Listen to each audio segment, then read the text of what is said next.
Vous êtes à la source de l'actualité. À toutes et à tous, bonsoir. Bienvenue, les grandes articulations. Projet de nouvelle constitution. Le ministre Dr Maurice Sanda a officiellement remis les exemplaires du texte aux ambassadeurs et consuls guinéens accrédités à travers le monde. Objectif, une large appropriation du texte par la diaspora guinéenne. Infrastructure aéroportuaire, la réhabilitation des aérodromes est d'actualité. À l'intérieur du pays, les visites s'enchaînent pour relancer les travaux. À Kankan précisément, des promesses sont tenues pour satisfaire les attentes des populations. À Koundara, c'est parti pour la première édition du festival sportif et culturel de Yukunkun, une renaissance pour la localité donc. Pendant 2 semaines, environ 1000 jeunes sont attendus à cet événement du cuiron et de l'identité culturelle du Badjar. C'est tout pour le sommaire. Projet de nouvelle constitution, je vous le disais à l'instant, officiellement, les ambassadeurs et consuls guinéens accrédités à travers le monde reçoivent les exemplaires du texte. Une remise faite par Dr Maurice Sanda Kouyaté. Il mise sur la diplomatie comme levier central dans le processus de vulgarisation avec pour objectif une large appropriation du texte par la diaspora guinéenne. Omar Bari, compte rendu. Le ministère des Affaires étrangères, de l'intégration africaine et des Guinéens établis à l'étranger poursuit la vulgarisation du projet de nouvelle constitution, cette fois à travers son réseau diplomatique à l'étranger. Ce lundi 14 juillet 2025, le Dr Maurice Sanda Kouyaté a officiellement remis des exemplaires du texte aux ambassadeurs et consuls guinéens accrédités dans plusieurs pays à travers le monde. Cette remise marquait une nouvelle étape dans une stratégie gouvernementale visant à faire connaître largement le contenu du projet de nouvelle constitution. Après les diplomates et représentants d'institutions et d'organisations internationales basées en Guinée, le relais est désormais assuré par le corps diplomatique guinéen à l'étranger. Dr Maurice Sanda Kouyaté a réaffirmé sa volonté de faire de la diplomatie un levier central dans le processus de vulgarisation avec pour objectif une large appropriation du texte par la diaspora guinéenne. C'est une démarche inclusive que nous menons car la nouvelle constitution concerne tous les Guinéens, qu'ils soient au pays ou à l'étranger, a-t-il déclaré. Lors de cette rencontre, le ministre des Affaires étrangères, de l'intégration africaine et des Guinéens établis à l'étranger a aussi insisté sur un partage rigoureux, méthodique et accessible du contenu du projet de nouvelle constitution. Il a salué l'implication croissante des jeunes et des femmes dans la diplomatie guinéenne, soulignant un véritable renouveau diplomatique du pays sous le leadership du chef de l'État, Son Excellence le général Mamadi Doumbouya. Le ministre Dr Maurice Sanda Kouyaté a également souligné que depuis le 5 septembre 2021, 55 ambassadeurs ainsi que 25 représentants d'institutions et d'organisations internationales ont été accrédités en République de Guinée. Il est également revenu sur la représentation diplomatique de la Guinée à l'étranger. Après une rupture franche avec un système politique et diplomatique hésitant, souvent marqué par l'improvisation et les discontinuités, un système claudiquant, la République de Guinée, sous le leadership visionnaire du président de la République, le général Mamadi Doumbouya, a opéré un tournant historique. Elle s'est dotée d'un nouveau corps diplomatique rajeuni, dynamique et porteur d'une ambition claire: restaurer la place légitime de la Guinée au sein de la diplomatie mondiale. Aujourd'hui, dans cette salle, nous avons 36 ambassadeurs extraordinaires et plénipotentiaires, 6 consuls généraux, nommés par le chef de l'État pour représenter notre pays aujourd'hui dans 148 États et auprès de 58 organisations internationales. Cette équipe que vous constituez incarne le renouveau diplomatique guinéen avec ça de jeunes diplomates, de jeunes ambassadeurs et une présence féminine renforcée, traduisant la volonté d'inclusion et d'équité prônée au plus haut niveau de l'État.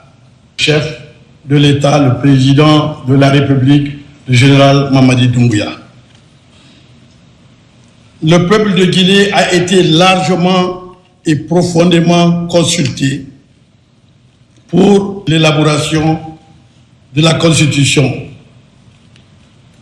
Qu'il me soit permis de vous présenter ce texte important que je vous demande de vous approprier, de faire approprier par le CGE, le Conseil guinéen établi à l'étranger. Cette Constitution vient du peuple de Guinée. Elle va retourner au peuple de Guinée. Elle est impersonnelle. C'est à vous, mesdames et messieurs les ambassadeurs, de le porter, ce projet, à la diaspora guinéenne, pour que dans chaque foyer, que ce projet de constitution soit connu. Le ministre des Affaires étrangères a conclu en rappelant l'échéance du 21 septembre 2025, date prévue pour le référendum constitutionnel. Dr Maurice Anda Kouyaté a exprimé l'espoir que, grâce à cette mobilisation, les Guinéens de tous horizons s'approprient le projet et participent massivement à ce moment clé de l'histoire nationale. Les diplomates guinéens se sont engagés à promouvoir activement le projet de nouvelle constitution au sein de la diaspora dans un esprit d'inclusion totale. Je pense bien que c'est pour la première fois dans l'histoire de notre pays que tous les ambassadeurs guinéens accrédités dans les pays amis soient invités pour la remise officielle du projet de la nouvelle constitution. Et comme c'est un acte citoyen, au retour dans nos différentes juridictions, nous allons faire dans un premier temps la restitution aux diplomates qui ne sont pas venus. Et ensuite, nous allons inviter le bureau du CG section Maroc pour travailler avec eux pour que tous les citoyens qui vivent au Maroc soient bien informés du contenu de ce projet de la nouvelle constitution. À mon retour à Beijing, je vais travailler d'abord avec mes collaborateurs diplomates pour que tout le monde ait connaissance et maîtrise le contenu. Ensuite, je vais m'adresser aux Guinéens. Nous avons un bureau de la diaspora, le Conseil des Guinéens de Chine. Nous avons des séances de travail pour pouvoir discuter, échanger. Je lance l'appel à tous les Guinéens de se préparer à voter oui au référendum. Ce projet de constitution marque certainement un tournant, un renouveau pour la République de Guinée. Quand vous regardez les dispositions incluses dans le nouveau projet de constitution, c'est clairement un renouveau pour la Guinée. La République fédérale d'Allemagne regorge énormément de Guinéens, on est autour de 30 000 Guinéens. Et donc nous comptons assier le Haut Conseil des Guinéens en Allemagne, en Europe. Nous comptons également les cadres diplomates de la Guinée en République fédérale d'Allemagne pour vulgariser, pour relayer, pour informer, pour sensibiliser l'ensemble de nos compatriotes qui y vivent. La cérémonie a été également marquée par une remise de kit offert par Mme Aminata Koïta, ambassadeur de la Guinée en Chine, au personnel du ministère des Affaires étrangères. L'ambassadeur de Guinée au Caire, Mounir Cissé, a également offert un cadeau symbolique au chef de l'État, son Excellence le général Mamadi Doumbouya, qui l'a remis au ministre des Affaires étrangères, de l'intégration africaine et des Guinéens établis à l'étranger, Dr Maurice Anda Kouyaté. Dans l'actualité toujours, la synergie des femmes d'affaires, entrepreneurs et cadres de Guinée vient d'être reçue par le ministre directeur de cabinet et le ministre secrétaire général, tous relevant de la présidence. Cette audience avait pour but de réaffirmer le soutien indéfectible de ces organisations féminines au chef de l'État, le général Mamadi Doumbouya. Fatoumata Kourouma. Une délégation de la synergie des femmes d'affaires, entrepreneurs et cadres de Guinée, accompagnée du groupement des femmes d'affaires de Guinée, GFAG, a été reçue ce vendredi 11 juillet 2025 au Petit Palais par le ministre secrétaire général de la présidence, le général Amara Kamara, et le ministre directeur de cabinet de la présidence, Djiba Diakité. Cette audience avait pour but de réaffirmer le soutien indéfectible de ces organisations féminines au président de la République, son Excellence le général Mamadi Doumbouya, ainsi qu'à sa vision incarnée par le programme Simandou 2040.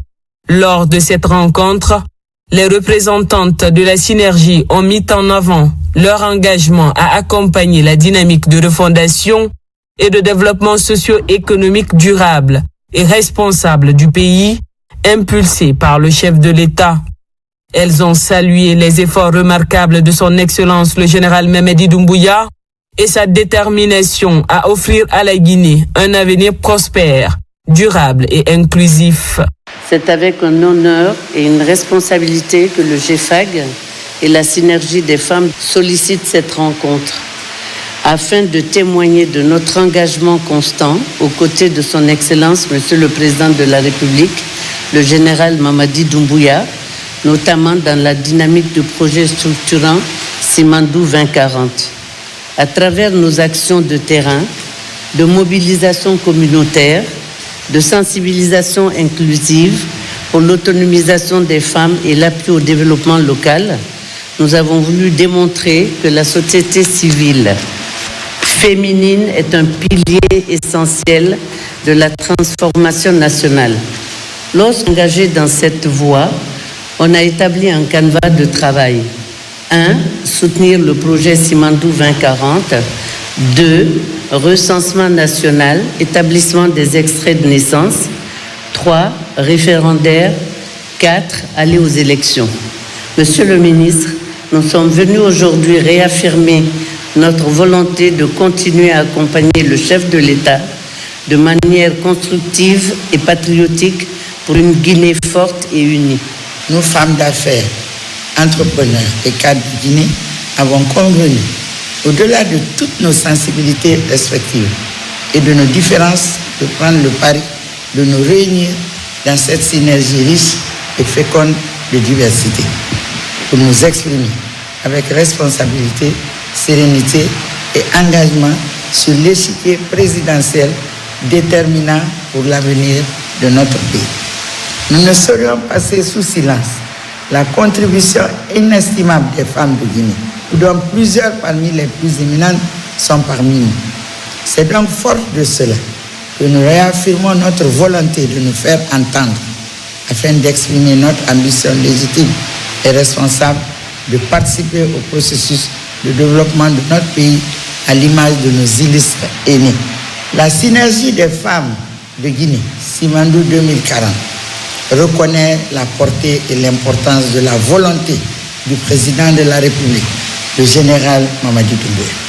Volonté traduite par des actions de valorisation de l'image de la Guinée par le lancement des mégaprojets, l'intégration des jeunes et des femmes dans le processus de développement. Nous, femmes d'affaires et entrepreneurs et cadres, nous nous engageons auprès du président de la République, le général Mamadi Doumbouya, pour la paix, la cohésion sociale et l'unité nationale. La délégation a profité de l'occasion pour offrir au président un cadeau symbolique composé d'une distinction honorifique, saluant son leadership visionnaire, d'un message de soutien et d'encouragement, d'un album catalogue des activités de la synergie et d'un livre blanc détaillant les attentes des femmes d'affaires guinéennes pour participer activement à la transformation du pays. Par ailleurs, des distinctions spéciales ont été décernées au ministre Djiba Diakité en reconnaissance de sa rigueur dans le suivi du projet Simandou et du programme Simandou 2040, ainsi qu'au général Amara Kamara, membre du comité stratégique de Simandou, pour son engagement constant. Très sensible à cette marque de reconnaissance, les deux hauts responsables de la présidence ont salué l'engagement fort des femmes dans l'accompagnement de la vision présidentielle. Le général Amara Kamara a souligné que le soutien des femmes en tant que mère, sœur et épouse représente une légitimité essentielle dans toute démarche de gouvernance. Ce que nous apprécions aujourd'hui, c'est le soutien de nos mères, de nos sœurs, de nos épouses à travers cette initiative. Et ça nous réconforte. Ça veut dire que les actions du chef de l'État sont en phase avec sa population. Parce que derrière chaque femme, quand même, il y a toute une famille. Et vous êtes porteuse vraiment de toute une nation. Merci vraiment. Vous pouvez compter sur la détermination du chef de l'État à donner à ce pays-là l'avenir radieux qu'il attend depuis. De son côté, le ministre directeur de cabinet de la présidence Djiba Diakité a rappelé que le programme Simandou 2040, au-delà de son rôle moteur pour l'économie nationale, représente un levier stratégique pour la formation du capital humain, notamment à travers des initiatives telles que Simandou Academy. Il a promis d'impliquer davantage les femmes dans les discussions et les étapes clés du programme afin d'assurer une meilleure inclusivité. Nous avons pris connaissance de votre message concernant votre engagement pour accompagner la vision du chef de l'État en ce qui concerne son initiative de mettre en place un programme de développement socio-économique durable et responsable. Ces deux mots sont très importants pour le chef de l'État.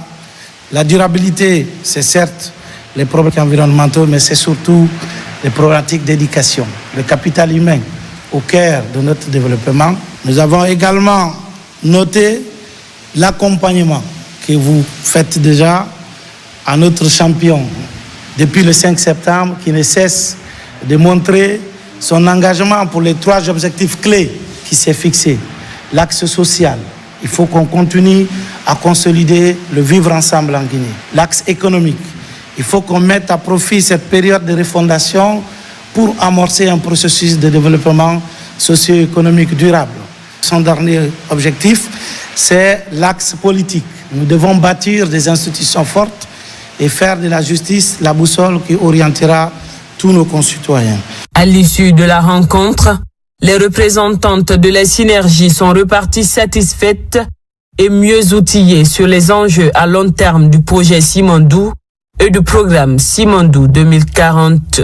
Nous sommes venus transmettre notre soutien indéfectible au président de la République, le général Mamadi Doumbouya, pour toutes les actions qu'il a commencé et qu'il continue à faire dans Simandou 2040 et aussi toutes les autres activités. Comme nous l'avons dit, les 5 piliers de Simandou, nous sommes et nous pensons qu'il va nous impacter, nous, femmes de Guinée.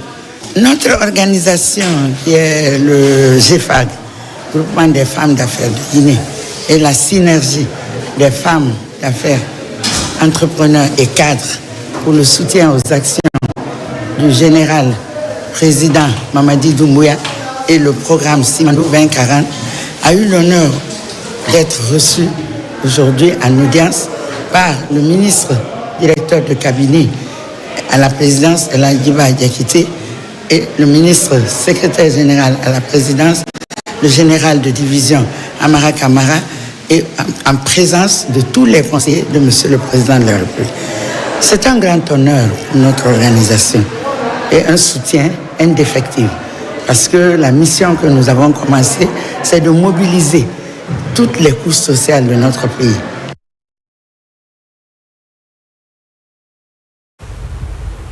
Revenons sur la vulgarisation du projet de nouvelle constitution. Fini la formation des jeunes sensibilisateurs. Ce sera le porte-à-porte, bien sûr, afin d'expliquer aux citoyens le contenu de ce texte fondamental. Bakary Bambakonde, explication. Dans la préfecture de Koya, l'ONG Aimer la Guinée et le mouvement de soutien au président Mohamed poursuivent leur campagne de formation conjointe destinée aux jeunes. L'objectif est de les préparer à la sensibilisation du contenu de la nouvelle constitution et au référendum prévu dans 2 mois. L'ONG a décidé de les former sur la technique des porte-à-porte. Quels sont les principes? Quelles sont les attitudes qu'ils doivent adopter pour pouvoir toucher le plus grand nombre de citoyens guinéens par rapport au contenu de cette nouvelle loi. Le programme de formation qui s'est déroulé sur 2 jours a abordé les points clés de la nouvelle constitution, expliquant ses articles et ses implications pour la vie des citoyens. Personnellement, je n'avais aucune idée de qu'est-ce que c'est la constitution guinéenne. Mais là, j'ai appris beaucoup de choses.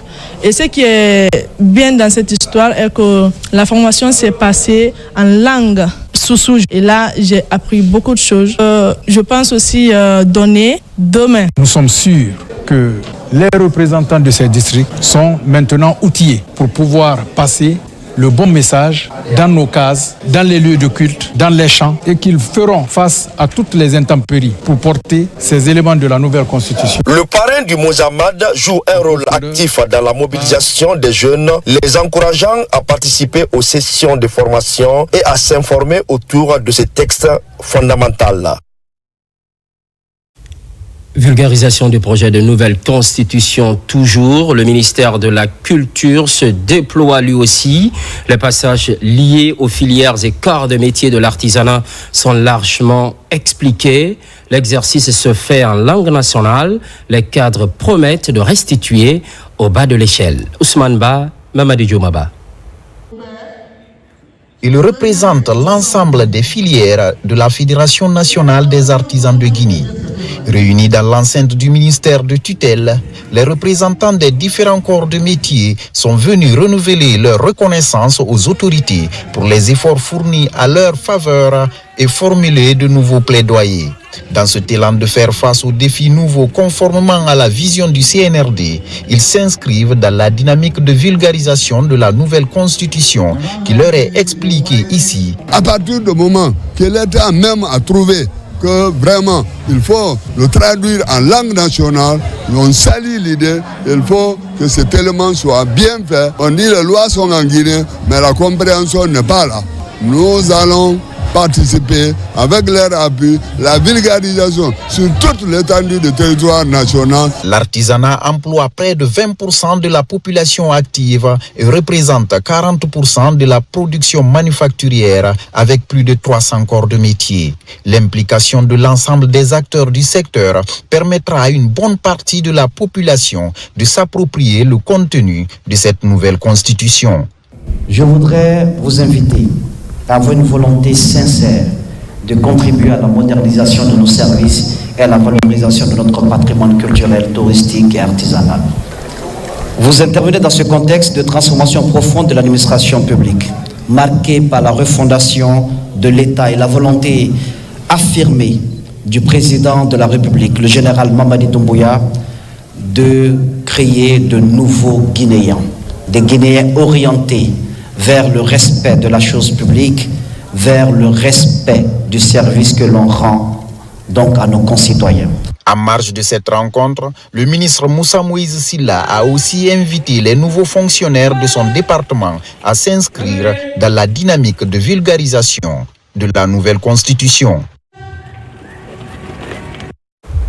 Et puis cette autre priorité gouvernementale, le recensement général de la population et de l'habitat. À Lambagny, les populations sont sensibilisées sur le RGPH4, une activité menée par la Synergie en soutien aux initiatives présidentielles, occasion également d'installer son bureau communal. Ali Badara Kondé, Mohamed Lamine Kamara. C'est dans une ambiance conviviale et solennelle que la Synergie Général Mamadi Doumbouya, JMD 25, a procédé à l'installation officielle de son bureau de coordination communale de Lambagny. Cette cérémonie marque une nouvelle étape dans le renforcement des actions citoyennes qui consistent à mobiliser la population de Lambagny à adhérer au processus de recensement général de la population et de l'habitat. Notre mission s'articule autour de 4 piliers fondamentaux. Mobilisation générale autour de programmes et projets structurants qui transforment la Guinée, à savoir le programme Simandou, locomotive de notre développement minier et économique, le 4e recensement général RGPH4, base essentielle de notre planification nationale, la nouvelle constitution, fondement renouvelé de notre pacte républicaine, les réformes institutionnelles en cours pour moderniser l'État, Composé de jeunes engagés et responsables communautaires, le bureau de la synergie générale Mamadi Doumbouya JMD 25, nouvellement installé, s'est donné pour mission de mobiliser les citoyens autour des actions de développement enclenchées par le gouvernement. Celle qu'on installe ici, elle est nantie de beaucoup d'expérience, donc elle va pouvoir travailler conformément aux vœux de la synergie en termes de gestion des citoyens. Toute action que vous entreprendrez dans notre commune, rassurez-vous que nous serons là à travers les quartiers, les secteurs, les carrés et autres structures qui existent et qui accompagnent le régime du CNRD. Par cette double action d'installation et de sensibilisation sur le RGPH 4, cette nouvelle équipe de Lambani entend jouer aussi un rôle crucial dans la réussite du projet de nouvelle constitution à travers des initiatives citoyennes.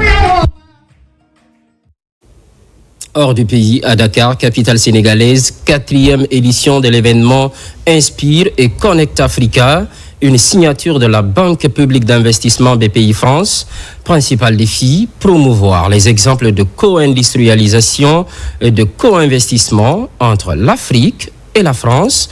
Le ministre guinéen du Plan et de la Coopération internationale répond à l'invitation. Tabansila aussi. C'est un événement dédié au renforcement des relations d'affaires franco-africaines et intra-africaines. Ici, à Dakar, dans l'ancien palais de justice, il réunit plus de 1000 entrepreneurs, investisseurs, décideurs économiques et hauts représentants institutionnels d'Afrique et de France.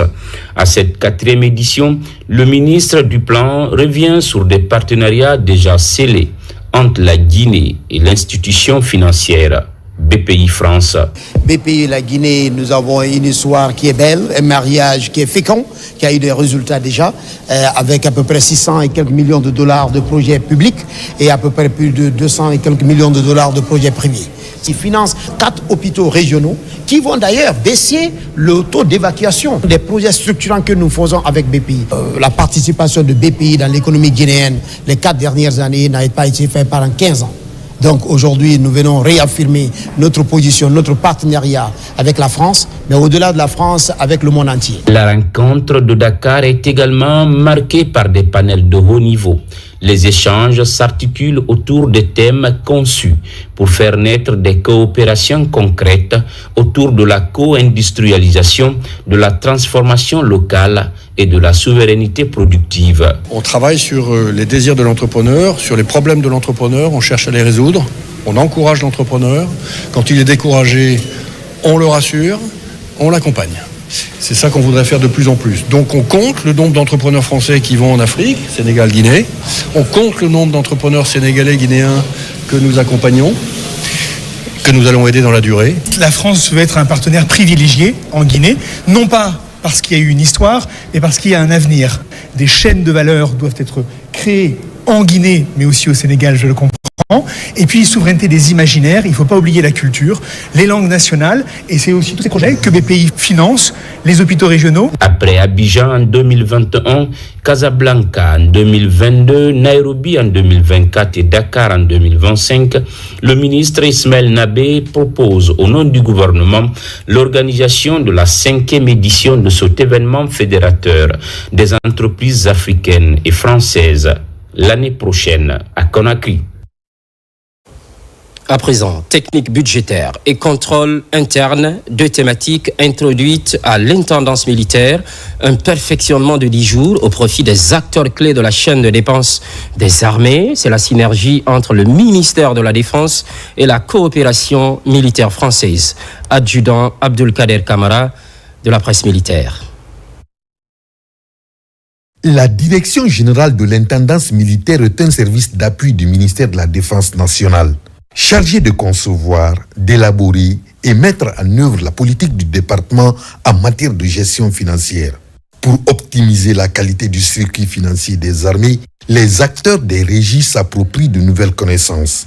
Après 10 jours d'intenses travaux sur les techniques de gestion budgétaire et de contrôle interne, une rencontre d'échange initiée par le ministère de la Défense nationale en synergie avec la coopération militaire française. Je suis convaincu que vous êtes désormais mieux outillés, non seulement par rapport à la connaissance générale de la réglementation au service administratif et financier des corps de troupes, mais aussi des différents rôles qui vous sont dévolus pour l'amélioration des conditions de vie des militaires dans le strict respect de la réglementation en vigueur. Ces 2 semaines ont été extrêmement attentifs et surtout ont permis des échanges très intéressants et qui finalement m'ont apporté aussi énormément en tant que formateur. Des thèmes fondamentaux comme l'organisation du budget des armées, le système organique relatif aux lois de finances et l'organisation des régies financières du ministère de la Défense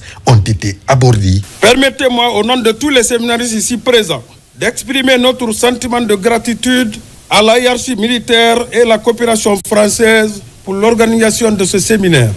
Au cours de cette formation, nous avons eu à aborder les grands principes budgétaires, l'exécution financière, contrôle interne et la performance financière. Ces sujets très intéressants nous ont permis de mieux comprendre les finances publiques en général et en particulier sa mise en œuvre dans nos armées. L'attente d'une meilleure performance de la gestion des moyens mis à notre disposition doit être notre priorité. Durant ces jours, vous avez reçu des exposés clairs et précis sur divers domaines des finances publiques des armées, notamment comment exécuter les dépenses publiques en cette période de refondation de notre système d'administration et de notre système de gestion prôné par son Excellence Général Mamadi Doumbouya, chef suprême des armées. J'en suis persuadé d'accroître vos connaissances et vos compétences sur toutes les règles qui régissent le processus d'exécution de la dépense publique. Ce renforcement de capacité s'inscrit pleinement dans la volonté d'assurer une gestion financière des armées toujours plus transparente et efficace. La Guinée et la Guinée-Bissau partagent le Koliba-Korubal. C'est le bassin versant d'eau douce profitable aux deux pays pour la mise en œuvre du projet de gestion intégrée. Conakry accueille les parties prenantes. Le calcul est précis, définir les orientations stratégiques. Nabi Kamara, spécialiste maison.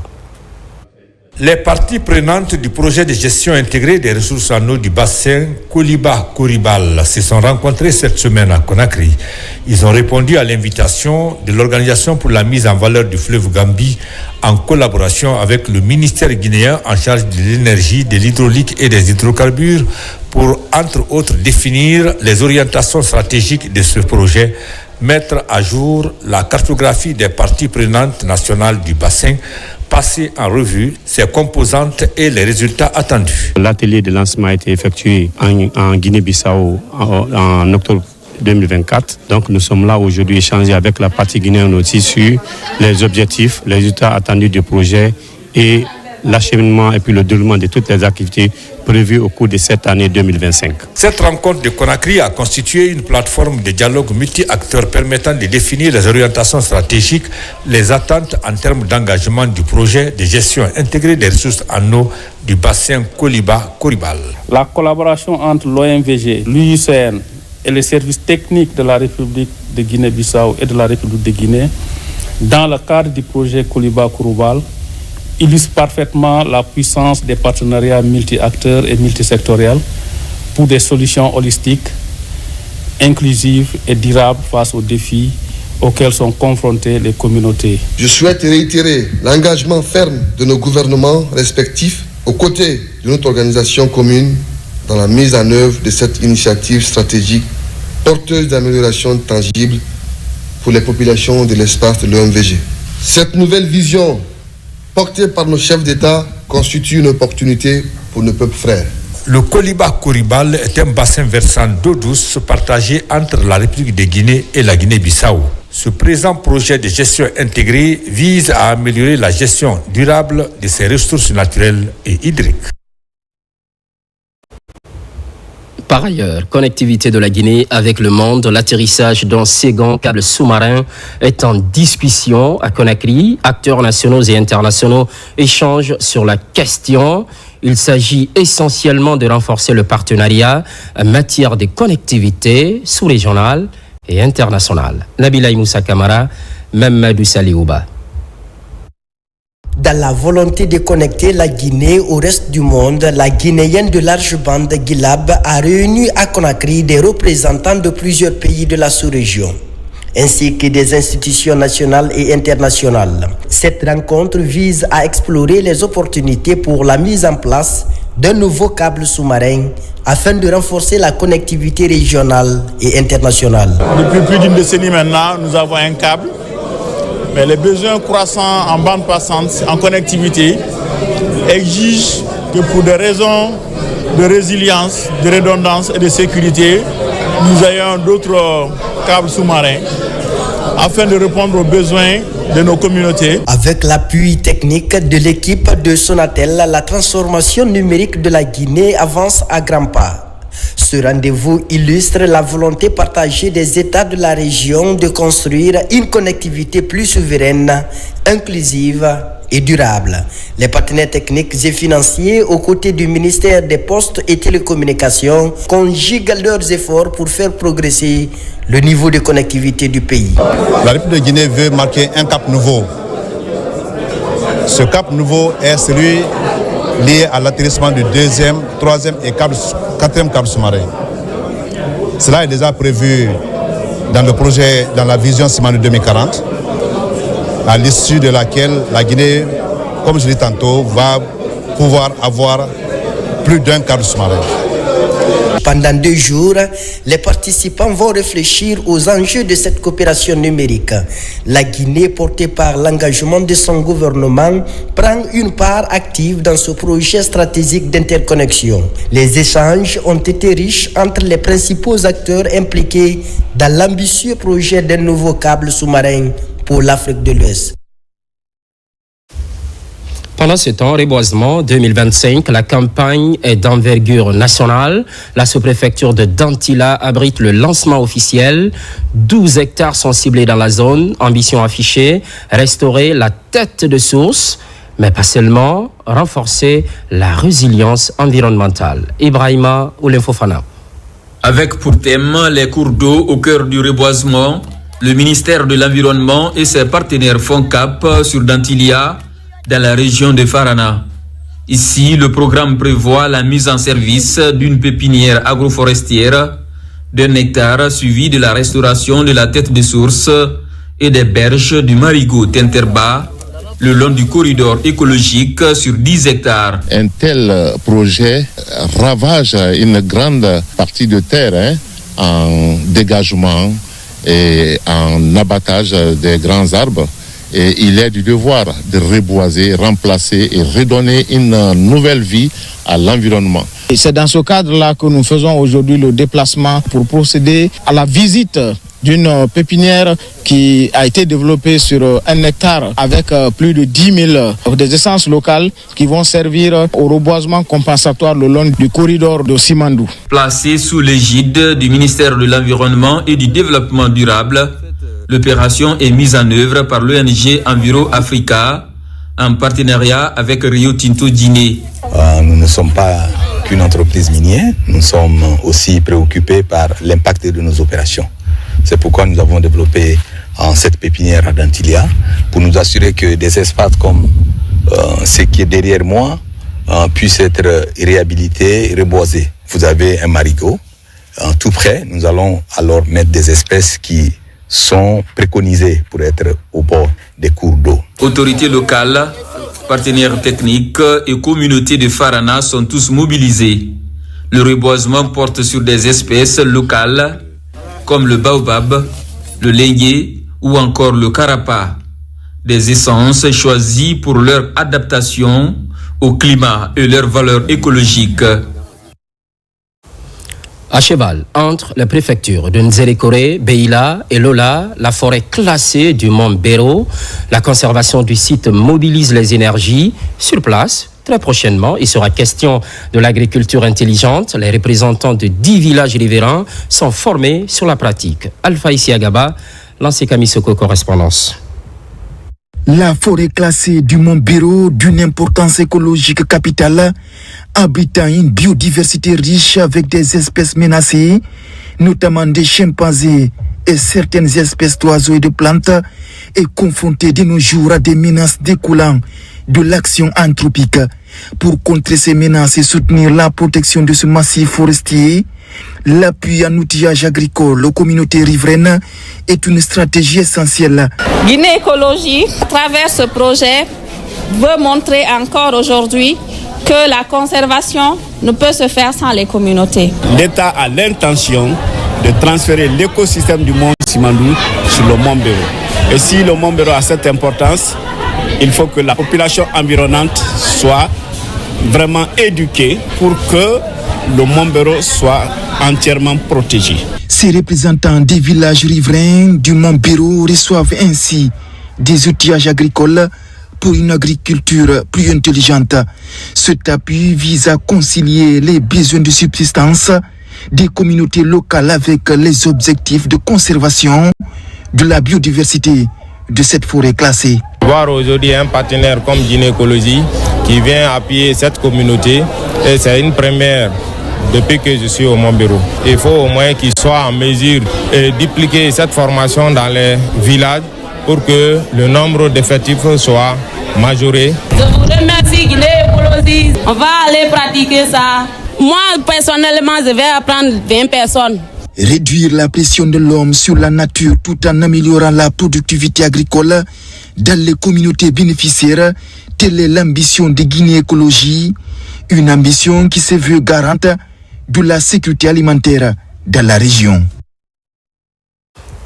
Au même moment, réhabilitation des aérodromes, je vous le disais, un peu plus haut, à l'intérieur du pays, les visites se multiplient pour relancer les travaux. Sur le site de Kankan précisément, des promesses sont tenues pour la modernisation des infrastructures aéroportuaires. Djamo Kaba était de la partie.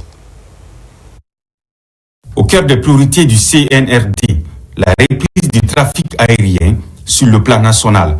Partout dans les grandes régions du pays, les travaux de réhabilitation des aérodromes avancent à pas de géants comme ici à Kankan. À la périphérie de Nabaya, Foussé accueille le vaste projet. Sur place, l'entreprise contractante ne compte pas baisser les bras. Et quels sont les états d'avancement et quel est le délai et est-ce qu'on est prêt à respecter nos engagements? Des échanges fructueux ont eu lieu de part et d'autre, des promesses ont été tenues. C'est vrai que des difficultés, on en rencontre, mais on est en train de mettre bouche double pour faire et très bien faire, parce qu'il ne s'agit pas de faire, il faut faire un travail de qualité aussi. Ce plan ambitieux est suivi à la loupe par le ministère des Transports. Par cette visite guidée, la volonté politique forte du gouvernement est affichée pour moderniser des infrastructures aéroportuaires et un seul engagement, accélérer la reprise dynamique du secteur du transport aérien à travers le pays. On parle beaucoup de multimodalité dans le secteur des transports. Ça veut dire que l'avion doit être démocratisé aussi bien que le bus, le taxi, les bonbonnas et tout ce que nous avons ici, les mototaxis et autres. Et donc pour ce faire, il faut déjà des infrastructures pour accueillir les avions. Et donc là, ce projet qui a démarré il y a quelques temps maintenant aurait dû être livré si toutes les conditions avaient été réunies, j'entends par la condition technique et financière, ça veut dire jamais de projet sans aléas évidemment. Nous avons rencontré quelques aléas, mais qui sont en passe d'être corrigés. Avec sa piste, aérogare et tour de contrôle moderne, le ministère des Transports veut aller plus vite pour stimuler le développement économique, pour répondre aux attentes des populations. Ce qui, entre autres, concentre l'actualité à Koundara. Top départ du festival sportif et culturel de Yukunkun. La localité souhaite renaître de ses cendres. Une première édition qui compte regrouper 1000 jeunes environ. L'événement s'étend sur 2 semaines. Safiatou Kondé, Kelfa Lamane, images et témoignages. Dans le Badiar profond, la commune rurale de Yukunkun annonce les couleurs d'une renaissance. Ce carnaval ouvre le bal du festival sportif et culturel de la localité, premier du genre. Il est initié par l'association des jeunes ressortissants, résidents et amis pour le développement de Yukunkun.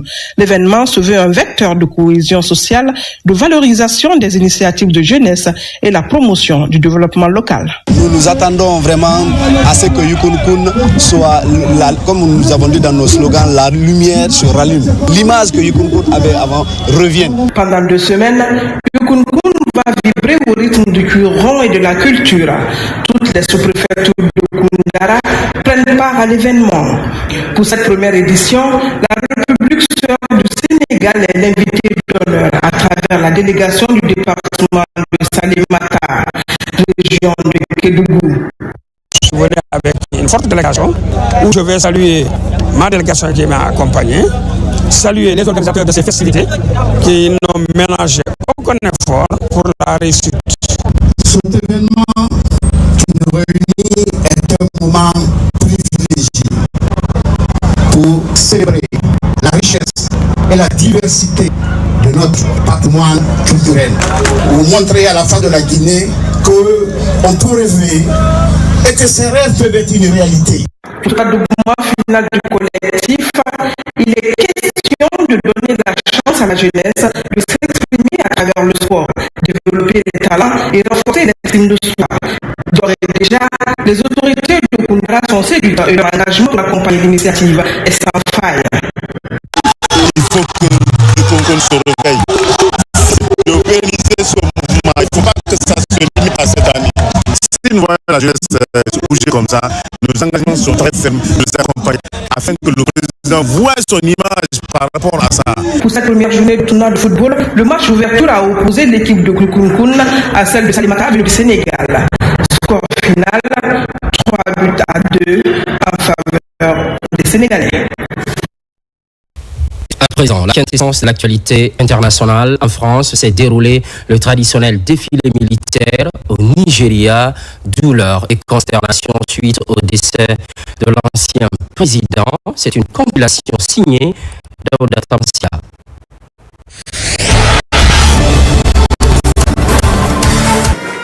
Depuis 1789, la France célèbre la prise de la Bastille le 14 juillet de chaque année. Cette année, l'Indonésie, pays invité, a ouvert pour la première fois le défilé du 14 juillet lundi à Paris. Une reconnaissance pour le pays présidé par Probavo Subianto, qui est devenu après l'Inde le deuxième client pour l'industrie militaire française en Indo-Pacifique. Un acteur pivot mis à l'honneur pour célébrer 75 ans de relations diplomatiques et de coopération bilatérale. Plus de 260 militaires indonésiens et 189 musiciens en uniforme bigarré et la tête couverte d'un casque de pilote étaient présents.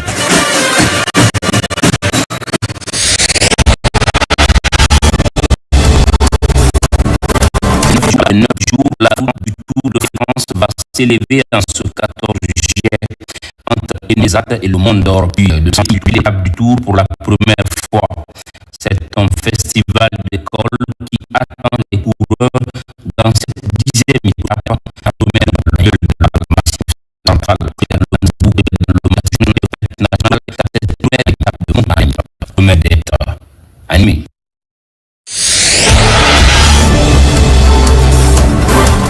Figure marquante de la vie politique du Nigeria, Muhammadu Buhari, ancien président du pays, est décédé dimanche à l'âge de 82 ans, des suites d'une longue maladie. Originaire du Grand Nord nigérian, il avait d'abord dirigé un militaire dans les années 1980 avant de revenir au pouvoir en 2015, devenant le premier opposant à battre un président sortant. Dans la classe politique, les hommages sont unanimes, bien qu'il laisse un héritage mitigé.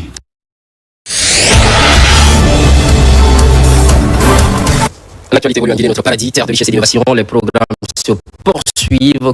Constante fidélité à toutes et à tous. À très vite.